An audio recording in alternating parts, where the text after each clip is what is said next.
안녕하세요. 최순희 작가입니다. 최근에 내수 시장이 정말로 안 좋은데 은행들은 날아다니고 있습니다. 주식시장에 관심이 있으신 분들은 요즘에 국내 주식 중에서 은행주들이 가장 실적이나 뭐 이렇게 여러 가지가 좋다라는 거를 알고 계실 텐데요. 자, 보시면은 뭐 KB금융 같은 경우에도 지금 거의 사상 최고가를 가고 있고, 뭐 하나금융 아니면은 신한지주 이런 것도 다 사상 최고가를 향해 달리고 있습니다. 뭐 10년으로 봐도 사상 최고가고, 은행주들이 지금까지 되게 지지부진했었는데 최근에 굉장히 가파른 상승세들을 보여주고 있어요.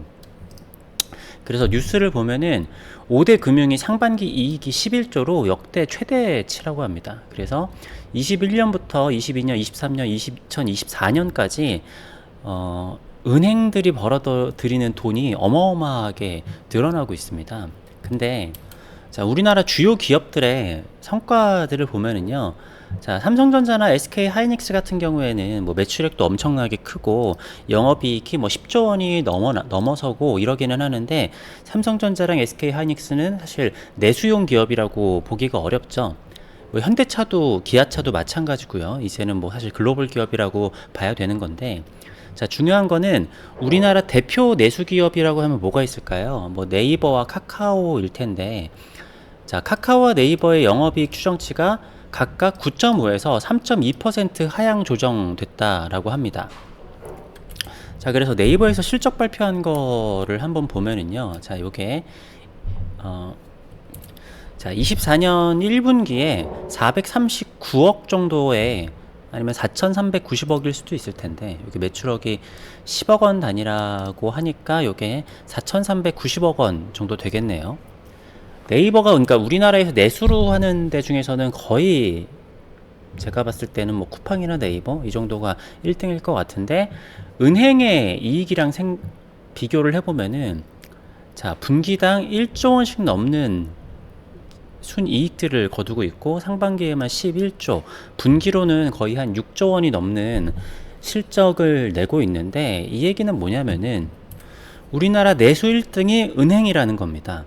그러니까 우리나라 은행은 다른 나라 은행들에 비해서, 뭐 미국의 대형 은행들은 뭐 글로벌을 타겟으로 하지만 우리나라 은행들은 철저하게 내수용이잖아요. 근데 내수 시장이 이만큼 안 좋은데 은행이 사상 최고의 실적들을 내고 있다. 뭐 네이버 카카오보다도 훨씬 더 높은 영업이익들을 내고 있다. 뭐 쿠팡도 사실은 이제 적자 전환에서 흑자 전환한 지 얼마 안 됐으니까 은행이랑 비교가 안 될 거라고 생각을 해요. 그러면 이 얘기는 뭐냐? 사람들이 번 돈이 다 은행으로 가고 있다. 쓸 돈이 없다라는 겁니다. 그러니까 우리나라 기업들, 코스피에 있는 다른 기업들은 요즘에 뭐 사상 최고가를 달리고 있고 실적이 좋은 데가 별로 없어요. 근데 은행주만 이렇게 날아가고 있는 거는 이런 뭐 외국 사람들, 특히 우리나라 은행의 지분은 외국인들이 많이 가지고 있으니까 우리나라에서 앞으로도 전망이 밝은 데는 은행밖에 없다라는 거죠. 물론 제가 모든 기업들의 실적을 아는 건 아니기 때문에 조금 다를 수도 있겠지만, 뭐 식품 기업이나 화장품 기업 이것도 우리나라 내수용 기업이라고 볼 수는 없잖아요. 근데 철저하게 내수만으로 어떻게 보면은 이 정도 실적을 내고 있는 거는 어마어마한 거죠. 게다가 요즘에 은행들은 실제 있는 지점이나 뭐 ATM이나 이런 것들도 줄이고 있잖아요. 인력들도 줄어들고 있는 상황에서 실적 벌어들이는 돈은 엄청난 건데, 물론 이게 여러 가지 있을 겁니다. 뭐 투자 실적이 좋아졌거나 아니면은 은행에서 하고 있는 뭐 예대 마진이나 이런 게 좋아졌거나 이런 것도 있을 텐데, 자, 사람들이 쓸 돈은 없는데 왜 우리가 벌고 있는 모든 돈들이 은행으로 가고 있냐? 자, 첫 번째는 집 대출이겠죠. 근데 요거는 사실 너무 뻔한 이야기이기도 하고, 제가 생각했었을 때, 이거는 제가 항상 말씀드리는 거기는 하지만, 우리나라에서 집을 사가지고 그게 여러 가지 문제가 생기기도 했고 그러기는 하지만, 아파트는 크게 문제는 아니라고 생각을 해요. 아파트는 무슨 문제가 생겨도 지금까지 봐서 알 수 있겠지만 국가가 어떻게든 막아줍니다. 그러니까 지금 굉장히 많은 반발이 일어나고 있기는 하지만 어떻게든 막아줘요. 왜냐, 집값을 떨어뜨리려고 하니까 전세 사기 피해자들이 엄청나게 생겨났잖아요. 전세 사기 피해를 막는 방법은 집값을 떠받치는 것밖에 없어요. 그러니까 뭐 나중에 어떻게 되든 그런 게 있고, 그리고 두 번째로는 집대출은 사람들의 심리상 집값을 갚는 데 쓰는 돈은 사람들이 웬만하면은 버티게 돼요. 네. 물론 정말 어려우신 분들은 경매에 나오고 뭐 경매에 물건들도 많아지고 하기는 하겠지만 생각보다 부동산을 던지는 사람들이 그렇게 많지는 않고, 자, 제가 항상 말씀드리지만 우리나라 부동산의 가장 큰 뇌관은 뭐냐면은 바로 상업용 부동산 대출입니다. 요게 저는 가장 큰 지금 문제점이자 사람들의 내수가 쪼그라든 가장 큰 원인 중에 하나라고 생각을 하는데요. 자, 사람들이 그런 얘기를 해요. 뭐 상가라던가 지식산업센터 투자한 사람들 보면은 댓글에도 상업용 부동산을 살 정도면은 부자 아니냐라는 이야기들이 댓글에 많이 달리더라고요. 그런데 실제로 뭐 옛날에 뭐 강남이나 뭐 명동이나 뭐 성수동이나 이런 데 가지고 있는 사람들은 부자겠죠. 그런 거는 뭐 몇십억씩 하는 거니까. 근데 특히 팬데믹 때 우리나라 중산층 계층들이요. 자, 중산층은 우리나라 내수의 중심이거든요. 완전히 빈곤층은 사실은 뭐 이렇게 소비하는 게 그렇게 크지 않고, 부자들은 소비를 하기보다는, 물론 뭐 일반인들보다 소비가 크기는 하지만 자산 대비해서 투자를 더 많이 하지 여윳돈이 있다고 해서 소비를 더 크게 하지는 않아요. 뭐 이거는 미국에서도 자료가 있다라고 하는데, 코로나 지원금을 줬을 때 소비가 늘어나는 계층은 빈곤층하고 중산층이지, 부자 계층에서는 뭐 지원금을 준다고 해서 뭐 이렇게 소비가 늘어나지는 않았다라고 합니다. 자, 근데 중산층들이 팬데믹 기간 동안에 신도시에 있는 상업용 부동산을 산 사람들이 엄청나게 많습니다. 그러니까 제가 봤었을 때 자본금 1, 2억 있으신 분들은 오피스 사신 분들이 굉장히 많고, 자본금 3, 4억이신 분들은 상가나 지식산업센터를 산 경우가 굉장히 많아요. 게다가 이거를 이왕 사는 거 한 개 사는 게 아니라 2개 이상 산 사람들이 생각보다 되게 많습니다.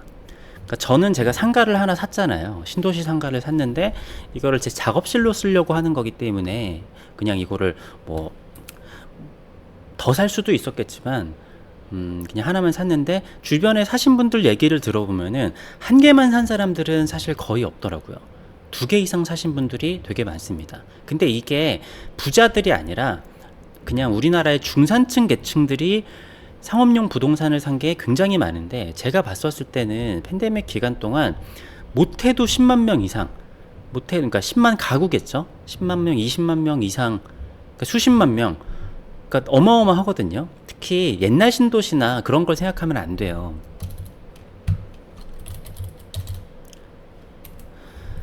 제가 사는 곳은 은평구 응암역 근처인데요. 제가 한번 응암역을 가보니까 응암역 이마트 거기 6호선이 있고 거기 불광천도 있기 때문에 사람들이 항상 바글바글한 곳이에요. 그곳에 있는 상가보다 그냥 제가 있는 신도시에 그냥 아파트 말고는 아무것도 없고, 그냥 지하철도 없고 뭐 버스 노선도 몇 개 없는 여기에 있는 주거단지에 있는 상가가 훨씬 더 많아요. 네, 제가 한번 대충 세어봤거든요. 여기 있는 상가가 이마트 응암역의 역세권에 있는 상가보다 훨씬 더 많아요. 제가 이건 예전 영상에서 몇 번 말씀드렸지만, LH에서 도시계획을 할 때 신도시에서 아파트를 많이 지으면은 그거는 돈이 안 되고, 특히 임대 아파트까지 짓게 되면은 그거는 짓는 마다 적자라고 해요. 그렇기 때문에 이걸 어떻게 충당을 했냐, 상가나 지식산업센터 상업 용지를 팔아가지고 이 신도시를 지은 거예요. 그러니까 아파트로 청약금 받아가지고는 신도시를 지을 수가 없는 거죠. 그래서 지금도 여기 뭐 향동이나 덕은이나 이렇게 뭐 새로 지은 데들은 상가나 지식산업센터 오피스가 완전 폭탄으로 돼가지고, 제가 봤었을 때는 이거는 인구가 진짜 최소 2배 이상 늘어나지 않는 이상 공실률은 해결이 안 될 거예요. 그러니까 이거 가격이 문제가 아니라 그냥 공급이 너무 많아요. 말도 안 되게 많아요. 이렇게까지 상가, 지식산업센터가 많을 이유가 없어요. 그나마 위치가 좋은 데는 좀 괜찮겠지만 뭐 평택 같은데 지식산업센터 지어놓은 거 보니까 말도 안 되더라고요. 네, 임대를 지금 그래서 막 20만원 30만원 해도 안 나가서 공실률이 엄청나게 많은데, 그것들을 다 부자들이 산 것도 있겠지만 중산층들이 굉장히 많이 샀다라는 거죠. 근데 지금도 난리인데 3기 신도시를 지으려면은 집값을 너무 비싸게 분양하지 않으려면은 상업용지 비중을 더 늘려야 된다라는 이야기도 나오고 있다라고 합니다. 좀 기가 차죠. 네. 자, 그런데 팬데믹 때 상업용 부동산을 하신 분들은 임대가 맞춰줘도 이익이 제로거나 마이너스인 분들이 많습니다. 왜냐, 샀었을 때는 금리가 되게 쌌었거든요. 근데 금리가 많이 올라서 최근에 조금 떨어지긴 했지만 그래도 내가 샀었을 때보다 그래도 금리가 한 2배는 뛰었거든요. 그렇기 때문에 이거를 비싸게 분양을 받았는데 금리까지 올라가 있는 상태여서 임대가 나간다고 하더라도 이게 제로예요. 그런데 신도시에서 장사가 잘 안 되니까 초기에 임대를 맞춰 놓은 사람들은 뭐 그래도 조금 비싼 가격에 임대를 맞춰 놨겠지만 계약 기간이 끝난 세입자들은 이동을 해요. 왜? 내가 초기에는 300에 계약했는데 똑같은 평수가 옆에서는 하도 공실이 넘쳐나다 보니까 한 150에 계약을 할 수가 있거든요. 그러면 이제 시세가 다 같이 좀 떨어지는 거죠. 그러니까 이자는 올라갔는데. 근데 그나마 임대가 맞춰진 경우는 양반이죠. 그런데 공실인 사람들은 어떻게 되느냐. 이걸로 공실로 납두게 되면은 내가 은행에 이자나 관리비를 내는 게 아니라 이자 플러스 관리비를 내게 되잖아요. 근데 물론 관리비 안 내시는 분들 굉장히 많습니다. 나중에 경매로 받거나 하면은 이 사람이 내지 않은 관리비가 몇 천만 원 내고 이런 경우들이 있는데, 그러니까 공실이 너무 많은 건물들은요, 소유자들이 관리비를 안 내가지고 건물 관리가 전혀 안 되는 경우들이 되게 많아요. 그래서 여기 있는 주변에도 공실이 너무 많은 그러니까 최소 어느 정도는 차야 거기 관리인도 있고 사람을 고용해가지고 관리를 할 수 있거든요. 근데 건물이라는 게 생각보다 한 1, 2년만 관리를 안 해도 금방 사가요. 진짜 신기하게. 그래가지고 그런 데는 가면 갈수록 임대가 더 안 맞춰지겠죠. 그래서 악순환이 반복이 됩니다. 어쨌든 이게 뭐 임대라도 나가서 내가 어쨌든 이거를 뭐 돈은 벌지 못하더라도 이게 좀 뭔가 긍정적으로 경제적인 게 뭐가 돌아가면 모르겠는데 그냥 공실인 상태에서 그러니까 저는 그나마 제가 쓰고 있잖아요. 그럼 제가 쓰고 있으면은 저는 그렇게 아깝지 않다라고 생각을 할 수가 있는데, 아니면은 차라리 내가 내는 돈이 100만 원, 200만 원, 300만 원, 어떤 분들은 최소 100만 원에서 이때 투자하신 분들이 막 500만 원 한 달에 1000만 원 막 이렇게 내시는 분들도 있어요. 이자만. 그러니까 이 허공에 날아가는 것 같은 돈 몇백이 차라리 내가 거주하는 집에 들어가는 돈이라면 아깝지 않을 텐데, 이 적지 않은 돈, 제가 봤었을 때는 보통 100에서 500 정도 보통이신 것 같아요. 이 정도 이자를 내는 경우. 오피스 2개를 받았더라고 하더라도 이자가 하나에 최소 50 정도씩은 나가기 때문에, 어쨌든 이 허공에 날아가는 돈 몇백이 차라리 내가 거주하는 집에 들어가는 돈이라면은 진짜 아깝지 않을 텐데, 진짜 지금 몇 년째, 팬데믹 때부터 몇 년째 그냥 이자 생돈 내가지고 그게 벌써 몇 억이 되신 분들도 굉장히 많을 거예요.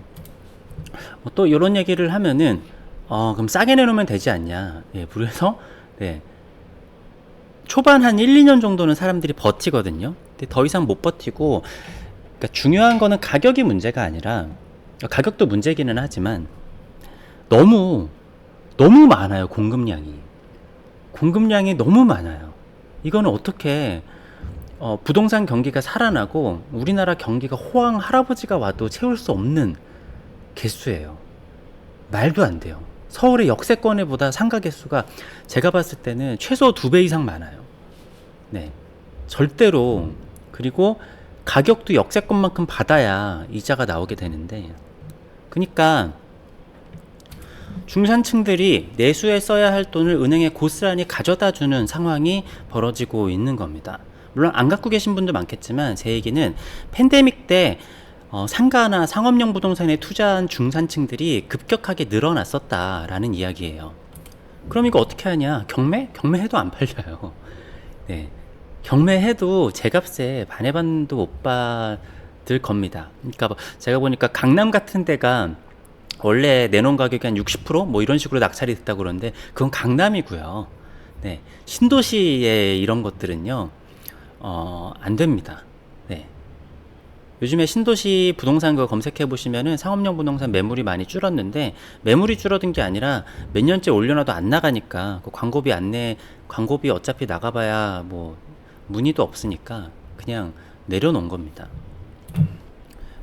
제가 있는 건물도 그나마 주변 건물에 비해서는 나은 상황인 곳이기는 했었는데요. 근데 조금 차는가 싶었는데 최근에 다 나가고 있습니다. 또 그러니까 사무실로 쓰는 데들은 좀 살아남고, 뭐 식당을 하거나 뭐, 그러니까 저희 예를 들어서 저희 2층 같은 경우도 좀 많이 찼었거든요. 그런데 식당 나가고, 식당 또 하나 나가고, 그리고 미용실도 좀 있으면 나갈 거고, 가운데 있는 식당 하나도 제가 봤을 때는 계속 장사가 안 돼서 폐업할 것 같아요. 그래서 얼마 전에 새로 들어온 약간 좀 피아노 학원만 아직 남아있는데 그것도 어떻게 될지는 잘 모르겠습니다. 아무튼 이 문제는요, 해결책이 없다라는 게 가장 큰 문제입니다. 이 상가들을 그 분양 가격에 사줄 사람은 제가 봤을 때 없어요. 물론 여기서도 장사가 잘 되는 데들도 있죠. 그런데 안 보이는 곳에 공실이 정말 어마어마하게 많고, 나라에서 발표하는 것보다 공실률은 훨씬 더 높습니다. 그나마 오피스들은 진짜 싸게 내놓으면은 그 사람들이 수요가 많지만, 상가는 답이 없어요. 그냥 평생, 네, 그러니까 돈의 가치가 엄청나게 떨어져가지고 나중에 어떻게 될지는 모르겠지만 그냥 언제까지 그냥 은행에 꽁돈 그냥 계속 납부를 하고 있는 상황인 겁니다. 지금 우리나라 사람들이, 굉장히 많은 사람들이. 그러니까 이게 건물주랑도 좀 달라요. 그리고 건물도, 그러니까 어디 뭐 강남이나 서울이나 어디 주요에 있는 그런 꼬마 빌딩, 그런 게 건물주지. 또 신도시에 보면은 보통 한 30억 정도에 지어서 전세 몇 개 주고 1, 2층 이렇게 카페나 이런 거 임대 주고 이런 식으로 지으신 분들이 굉장히 많거든요. 그러니까 그분들도 엄청난 부자라기보다는 그냥 좀 그래도 조금 여유가 있으신 뭐 그냥 그 정도, 엄청 부자가 아닌 정도인 사람들이 대출을 껴가지고 그걸 한 건데, 거기도 지금 공실이 어마어마하게 많기 때문에 그분들도, 게다가 30억이면 한 최소 20억 정도는 대출을 받았을 텐데 그거에 대해서 이자도 2배 이상이 뛰었는데 공실은 있는 상황이고, 그렇기 때문에 굉장히 힘든 상황일 겁니다. 그러니까 되게 많은 우리나라 사람들이, 중산층에서 소비의 주체가 돼야 될 사람들이 거의 그냥 꽁돈, 공실을 위해서 대출을 받아가지고 아무도 쓰지 않는 부동산으로, 그러니까 집 대출은 그래도 내가 쓰고 있잖아요. 근데 아무도 쓰고 있지 않은 그냥 부동산을 가지고 생돈을 납부하고 있는 사람들이 지금 생각보다 어마어마하게 많다. 네, 생각보다 진짜 많아요. 그 사람들이 그걸 안 썼으면 한 달에 최소 100만 원에서 500만 원씩 내수위에다가 돈을 쓸 텐데 지금 허리띠를 졸라매고 언제 끝나지 않을 지옥에 지금 갇혀있는 상황인 사람들이 굉장히 많습니다. 근데 이거를 파산 신청을 하거나 경매에 넘기거나 그러는 게 아니라, 제가 중간중간 나라에서 지원금들을 몇 조씩 뿌렸다라고 했잖아요. 그래서 터지지 않게 하는 거예요. 터지지 않게 하니까 은행은 좋죠. 자기네들이 가지고 있는 부실채권 부동산들이 터지지 않고 있으니까 은행들은 이제 돈잔치가 벌어지는 겁니다. 근데 이게 터지면은 진짜 나라가 골로 가버리기 때문에 나라에서도 돈을 계속 풀 수밖에 없을 거예요. 네. 근데 3기 신도시, 뭐 잠깐 딴 데로 가서 3기 신도시 공사비도 엄청나게 올랐는데, 이거를 하려면은 앞으로 신도시 상가를 누가 살까요? 이제 살 여력도 없고, 이거 낚였다라는 거 모두 다 아는 사실인데, 신도시 상가를 비중을 진짜 어마어마하게 줄이지 않는 이상 신도시 상가를 용지를 내놔도 아예 입찰조차 안 하는 기업들이 되게 많을 것 같거든요. 그러면은 3기 신도시가 과연 지어질 수 있을 것인가 라는 사실 좀 의문이 듭니다. 그러니까 언제쯤부터, 한 10년 전 뭐 세종신도시 뭐 그때쯤부터일까요? 그러니까 신도시를 짓는 거는 아파트로 짓는 게 아니라 상업부지를 팔아가지고 짓고 있었던 거예요. 이거는 조금만 검색해 보셔도 다 나옵니다. 그리고 나라에서도 문제점을 인식을 하고 있어요. 근데 뭐 방법이 없는 거죠. 자, 아무튼 오늘은 최근에 내수가 정말 최악의 최악을 달리고 있는데 그러니까 소비의 주체인 중산층들이 왜 돈이 없는지, 뭐 집에 물려 있는 사람들도 많지만 그보다도 집에 물려 있으면 그래도 내가 거주 편의성을 가지고 있으니까 그나마 그거는 버티는 사람들이 많은데, 우리나라 사람들도 부동산 좋아하고 국가에서도 부동산은, 거주용 부동산은 어떻게 해서든 잡아주기 때문에. 그런데 팬데믹 때 상가 투자를 한 중산층들이 굉장히 많다. 그러니까 여유가 조금 있는, 그러니까 돈을 쓸 수 있는 여유가 있는 중산층들이 상업용 부동산에 물려있는 사람들이 굉장히 많아서 그 공실에 아무런 경제적 가치를 이뤄내지 못하는 그 공실에 매달 수백만 원씩 갖다 주고 있는 사람들이 지금 많다. 그러니까 내수가 살아날 길이 없고 우리나라 내수 기업들은 계속 영업이익들이 줄어들고 있는데 오직 은행만 사상 최고가와 사상 최고의 실적, 이런 것들로 날아가고 있는 상황이다. 이렇게 볼 수 있을 것 같습니다. 어떻게 해야 되죠? 그러니까 그 수출이 엄청나게 늘어나서 우리나라가 다시 좋아지면은 모르겠지만 어쨌든 이 공실은 어떻게 해결이 안 돼요. 어쨌든 그런 상황입니다. 감사합니다.